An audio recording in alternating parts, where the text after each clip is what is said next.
Hey, what's up everybody? So isang maulang araw na naman, no? Nag-uulan itong mga nakaraan. So kaya nung umaga umulan ng malakas, tapos nung isang gabi. So ayun, update ko kayo ngayon sa mga pinch natin dito. So ito na yung ating society, yung apat. So bala ko niyan, gagawin ko silang trio-trio. Yung isa dito kukunin ko, ilalagay ko dun sa taas. Kasi ito yung bakante ko pa rin na hen na black line, no? Tapos ayan, yung gold dyan natin is tapos na mag-molt yan. Meron pa palang konti sa ulo niya. Kasi yan, nagne-nesting na sila. Ito nyo ba?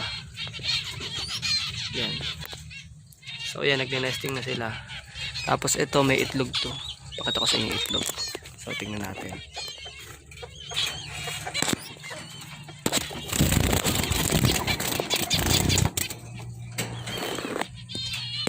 So ayan, isa lang pala itlog niya, no? Kala ko dalawa. Yan, tapos yung kinuha natin nung nakaraan sa Bukawi, ito yung black chick.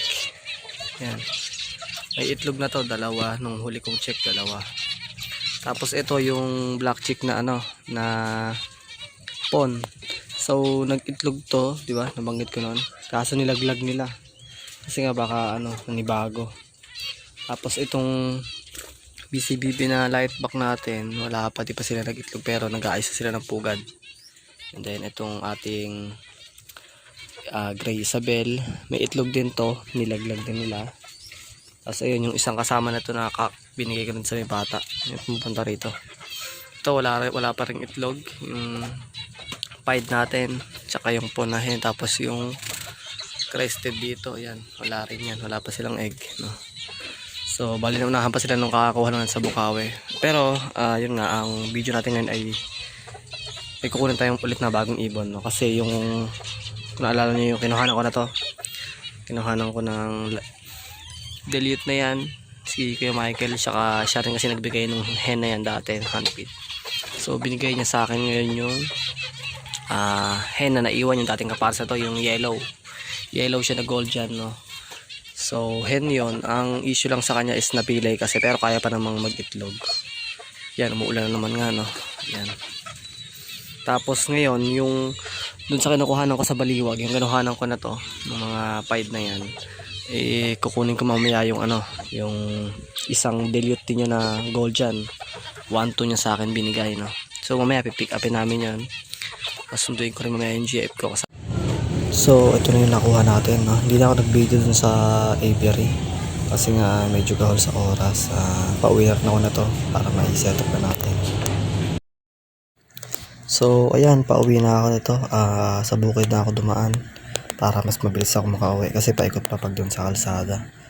Pagpasensyahan nyo na naka-plastic lang yung ating carrier, no? Kasi wala pa tayong makuha na bag ng carrier.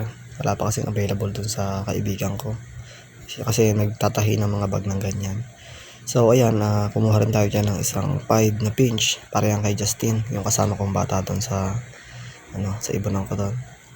So ayan, ito nag-pre-plate kami dito dati. Ito yung ano namin, site, nag-pre-plate kami kasi medyo malawak din siya, saktong sakto. Ang problema na dito, medyo maraming BOP, mga Brahmini kite. Yan, madalas mga Brahmini kite dito sa amin, lalo pagka mga tanghali at hapon.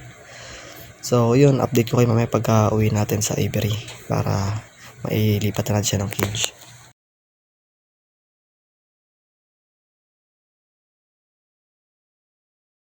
So yun, nakarating na tayo. Medyo makulimlim na naman. Ano pa lang mag-aalas 4 pa lang ng hapon pero makulimlim na. Gawa nga ng nag-uulan-ulan din. So ito, pakita ko sa inyo. So yan yung nakuha ko, yung dilute na cock.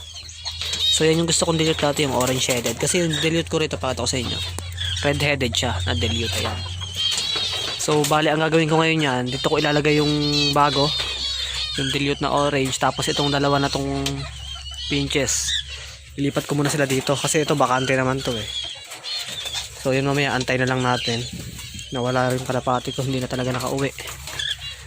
Palipad kasi ako ng umaga nawala yung kapatid nung red check.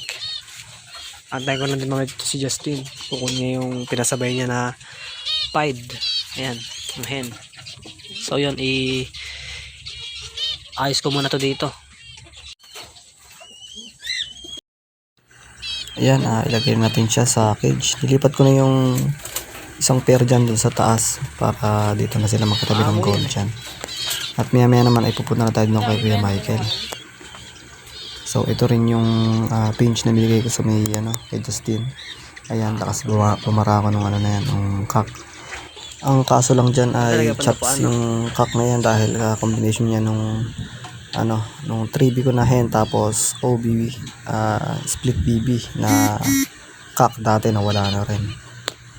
Sa zebra pinch kasi ay pwede naman paghaluin ng black saka orange line. Dito yung orange at black to black, no.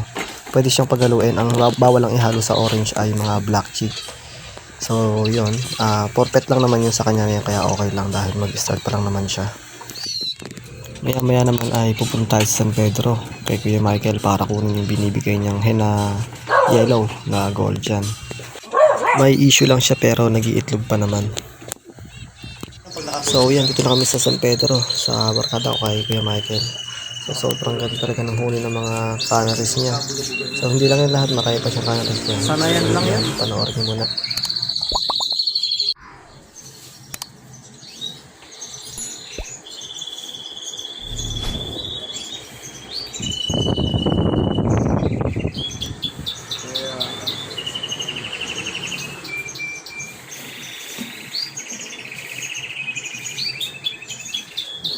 Lang kanila, hindi nakakasawa pagpanta nila.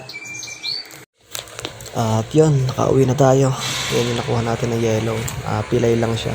Hindi siya inborn actually, napilay siya nung dati daw na kinuha siya ni Kuya Michael sa kulungan. Bigla daw may pumutok ng puto. Tapos yan, hindi na bumalik sa dati. Pero proven pa naman nag-iitlog. Ayan, lalagay natin. Siya yung actually yung kaparis nung una natin kinuhang dilute. Pinapakuha na siya akin ni Kuya Michael yan. Nung kinuha ko yung dilute na cock. Hindi ko lang muna kinuha kasi nga baka hindi pumares din sa ating hen na nandito. Bali, ang gagawin natin yan ay pag nag-itlog to, yung yellow na to ay papa-poster lang natin sa mga society natin. Dahil tinatraining na natin yung mga society natin na maglimlim. Ilagay natin yung mga naitabi natin na infertile na itlog para ma-stimulate ulit yung pag-parenting nila. So sa kaso na to, makakapag-breed pa naman sila dahil pagdating naman sa mga ibon, no, mostly na encounter mo rin talaga yan sa mga pinch na mga kilala ko, saka sa mga parakeet. So kahit pilay makakapag-breed dyan, wag lang yung lalaki ang may pilay kasi mahirapan siyang sumampa. So yan, dahil hen yung may pilay natin is pwede pa rin yung mag-itlog sila. Mahirapan na siguro sa pag-parenting, kaya kailangan natin i-poster sa ating mga society pinch. So ayan, mga bara-bara ko na yung ating cock dyan, no? Maawit-awit na. So yung huli nila parang canary din halos, na mas mahina lang na version ng canary at mas maikli kung compare sa canary, pero masarap din sa tenga yung huli nila. So ayun nga, nakuha na natin sila ng pares natin ng panibago ng golden pinch. Soon kukuha pa tayo ng mga gold dyan, no? Kasi yan rin talaga yung gusto kong maparami, mga gold dyan bukod dun sa ating mga zebra pinch. So sana nag-enjoy kayo kahit paano sa maikling video na to. Palike naman, share, subscribe sa ating channel at sabaybayan yung maparami natin yung ating mga pinches. So yun lang, maraming salamat sa inyong panonood and God bless.